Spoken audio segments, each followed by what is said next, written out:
Presiden Donald Trump bakal buat Indonesia seperti Venezuela.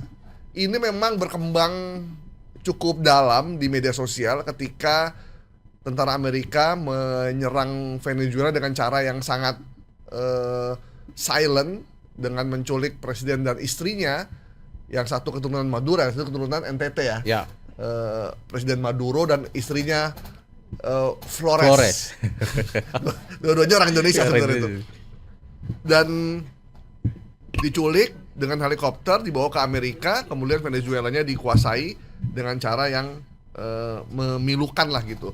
Dan ini akhirnya beranjak kemungkinan Indonesia juga akan begitu, karena Venezuela didatangi karena punya minyak yang sangat banyak. Ya. Sementara Indonesia kemungkinan akan dilakukan hal yang sama karena punya Minyak sawit.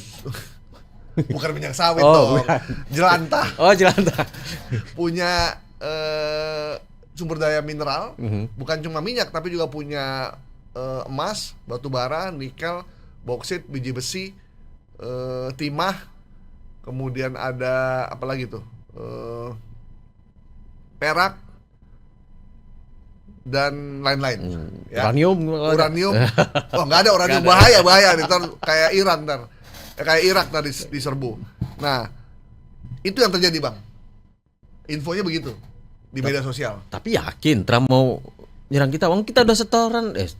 Bukan dong. Kita udah masuk ke Board of Peace. Ya, Board of Peace. Tapi Ya, bayar setor kan? 16 triliun ya. 16 triliun, 1 miliar US 1 kan? miliar US ya itu ya. Iya, gimana? Iya. Itu duitnya masa kita diserang? Iya. Kan kita udah peace Udah sama peace, udah CS, Amerika, CS. udah CS gitu. Udah salaman, udah rangkulan gitu kan. Prabowo panggil Trump gimana ya? Trump. Ya, balik ke video ini. Jadi Oke. ada sebuah TikTok ya yang menyebutkan menarasikan Trump akan membuat Indonesia seperti Venezuela, dan video ini seolah adalah kayak breaking news media ya. Ada breaking news media, Trump berpidato, kita dengarkan. Menyalakan lampu merah setelah Venezuela, Greenland, Kuba dan Denmark. Target selanjutnya mengarah ke Indonesia. Donald Trump. Jadi dinarasikan Trump akan menargetkan Indonesia setelah Trump ke Venezuela, kemudian menargetkan Greenland, dan habis itu Indonesia. Nah, ini beredar di TikTok dan sepenuhnya informasi yang ada itu tidak sahih, karena foto Trump di sini itu mengambil dari foto Trump yang berada di salah satu media spokesman. Jadi ada satu media spokesman yang kemudian menayangkan foto asli ini, dan diambil oleh TikTok ini dan kasih narasi ini. Nah, di video aslinya ini, di foto aslinya Trump waktu tahun 2024 ketika TikTok dikembalikan oleh Trump. Ya. Waktu itu kan di nggak boleh kan TikTok operasi, kemudian TikTok kembali beroperasi dan Trump minta semua anak muda pengguna TikTok di US berterima kasih kepada dia gitu. Setelah dia aktifin lagi. Ya. Nah, itu video foto aslinya, bukan terkait dengan Trump mau mengancam ataupun menaklukkan Indonesia. Nah, yang terbaru kata Pak Gaib tadi, kita sudah masuk Board of Peace gitu. Yeah. Bayar lagi gitu kan, masuk klub bayar gitu. Itu BOP ya? BOP. Ada lagunya tuh. Apa tuh? Embop, Embop. embop, embop. Aduh, itu kan ingat itu lagunya itu. Ingat ya Kon? Siapa namanya? Siapa nyanyi? Hanson. Hanson. Iya. Embop, embop. Nah, mungkin Trump Terinspirasi dari lagu itu.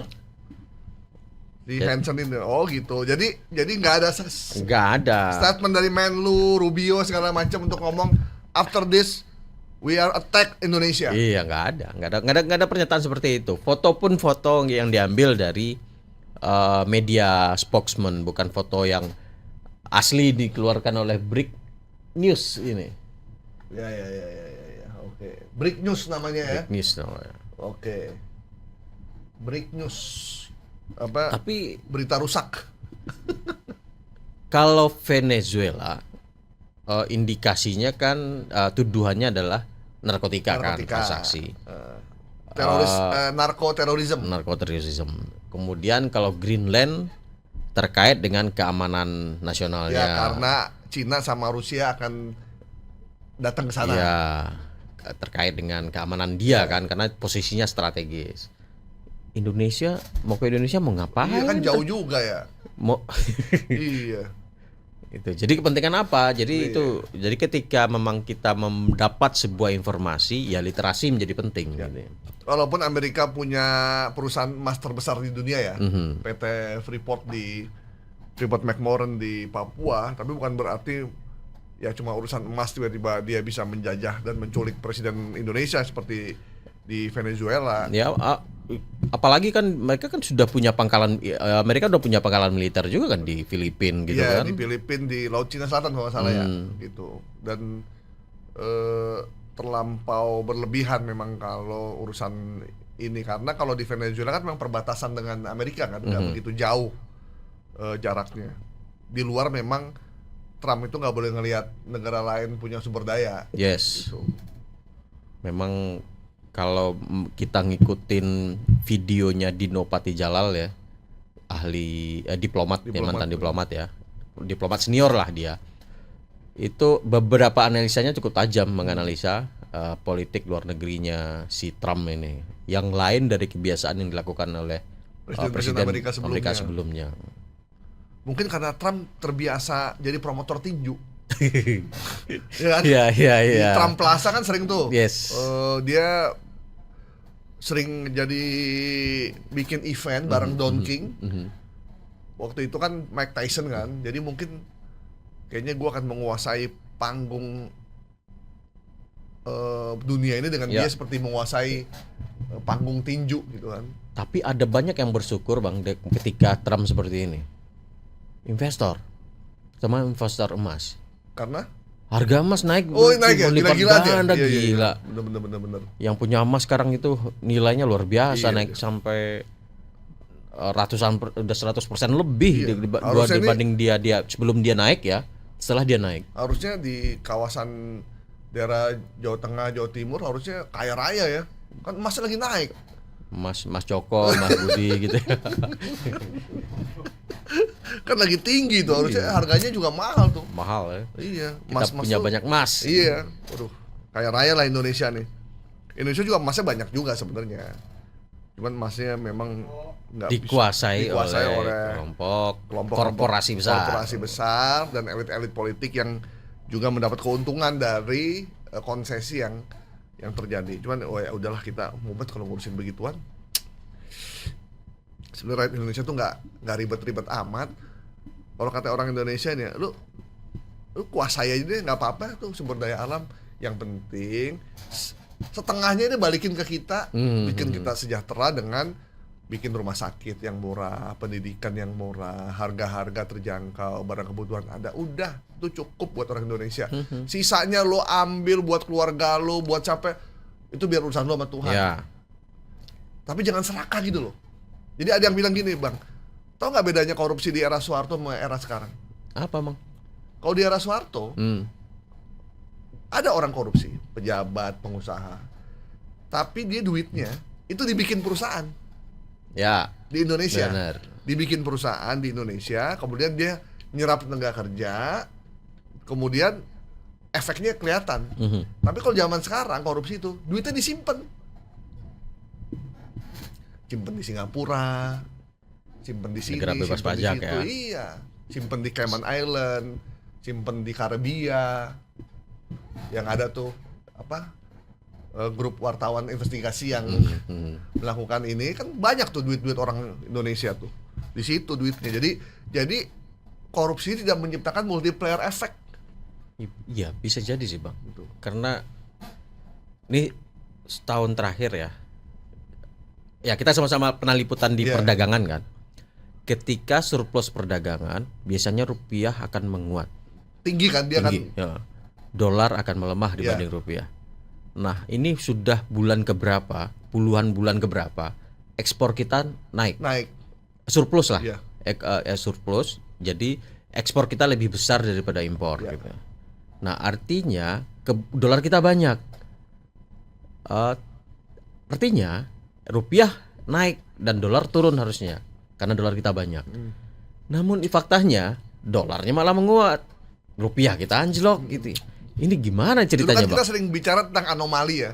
Rupiah tinggi, dolar Amerika tinggi, menguat terhadap rupiah. Tapi ya nggak apa-apa buat eksportir itu bagus, Ya. karena harga komoditas kita jadi naik kan, sehingga menguatkan rupiah terhadap dolar. Ya, Tapi jadi itu nggak terjadi tuh.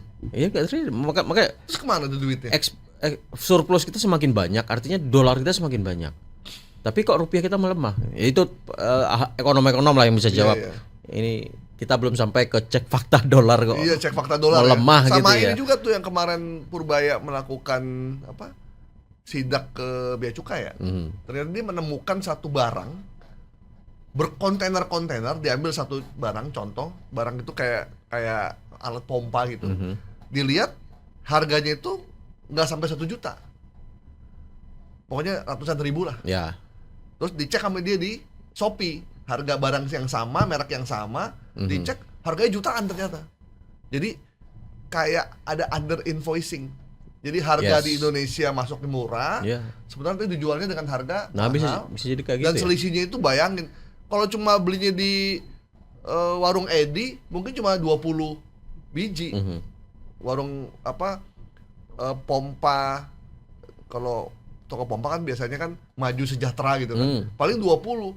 Nah kalau barang datang kontainer kan ribuan jumlahnya. Berapa untung yang Selisih mereka ya. selisihnya tuh. Nah itu yang terjadi sekarang. Jadi udah kita banyak perusahaan cangkang Ya. di negara-negara Iya. lain itu yang dibikin oleh orang Indonesia. Begitu mereka masuk sini juga ternyata harganya tidak sesuai dengan harga yang Iya. seharusnya mereka lakukan. Jadi Jadi memang kebocoran dolarnya jangan ke situ ya. Jadi iya, dolarnya memang masuk Indonesia, habis itu dolar itu berpindah keluar. pindah gitu. keluar. Jadi nggak ada dolarnya di Nggak sini. ada dolar, Makanya makanya rupiah kita melemah. Apakah seperti itu ya? Kita nggak nggak tahu ya. Ini Kita kan- nggak tahu kita. Ini namanya nih analisa sore, Iya. ya kan? Duga menduga. Mumpung kita lagi bahas Iya, yang punya dolar. iya. Si Furkon ya. Ini Trump Bang. Furkon belum punya dolar. ya, ini kita lagi bahas di program Asoy. Asoy apa tuh? Analisa sore yes. Yes. Analisa sore ya. Asoy. Oke. Itu tadi ya soal ini, makasih rakyat Indonesia ya. Jadi Anda yang dengerin kita di Trijaya maupun di YouTube ya lebih banyak bersabar aja. Ya. Karena bersabar itu adalah sesuatu yang memang kalau kata Ustadz Agus Musa, ketika situasi lagi berat cuma ada satu pilihan kita, bersabar dan berserah diri. Berber dua-duanya. Berber. Nah, itu yang membuat tenang. Ya udah kita ikutin aja. Kalau nggak emosi ya bawaannya. Jadi cuma kalau istri kita dijamret, jangan bersabar juga. Iya. Kita kejar dong jamretnya. Tapi nanti dipidana, Bang. Jadi kita jamin aja. Jadi kalau misalnya ada istrinya polisi gitu, lagi belanja di Ya. terus tiba-tiba dijamret nih. Dijamret. Kita Belanjaannya, kejar. handphone segala macam. Terus kita kejar, Kita teriakan terus dia jatuh digebukin. gitu. Terus mati. Kita kena tersangka tuh. Kalau gitu kita diemin aja. Bersabar. Bang, saya dijamret bang. Iya, Tenang bu. Bu. Bersabar Bersabar. dan berserah diri. Berserah. Kalau memang barang itu punya ibu, insya Allah dia akan kembali kepada ibu. Terus apa gunanya hukum kita bahas di gedung legislatif itu, Bang? Undang-undang kita bikin. Jadi kalau Agus Musa pulang naik motor habis ini malam jam 11 dibegal, teriak-teriak, ya harus bersabar. Bersabar dan berserah Karena kalau diri. kita kejar begalnya, terus begalnya nabrak, terus mati, Dipidana tersangka. dipidana. Ya. Dipidana, kita mohon kasih duit kepada si begalnya Keluarga biar begal. restoratif justice. Ya, itulah salah satu fragmen di satu negeri. Ya.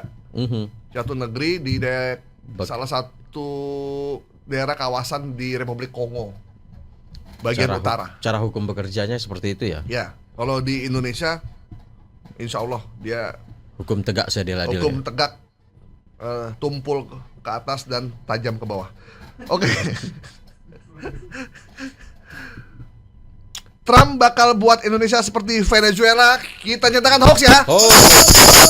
Tidak ada fakta sedikit pun soal ini. Dan Trump sudah peace dengan Indonesia. Satu grup. Udah satu grup. Ada WA grupnya nggak tuh? Ada. Namanya Embop. Mbak. Gimana ya satu grup sama Trump ya? Gimana dia? Emoticonnya apa itu? Chatnya di ini, chatnya di umbar-umbar, chatnya. Iya. Aduh. Chatnya Macron. Coba bayangkan kita lagi satu grup sama Trump dan Prabowo gitu. Trump gini, I want to tell you, gitu kan? I want to tell you, BOP will immediately clear to action. Dijawab sama apa? Dijawab sama Prabowo. Can I meet Eric? Bukan yang lain. Dijawab sama orang Maroko. Great Trump. Good. Ya, walau alam biswab ya. Lanjut.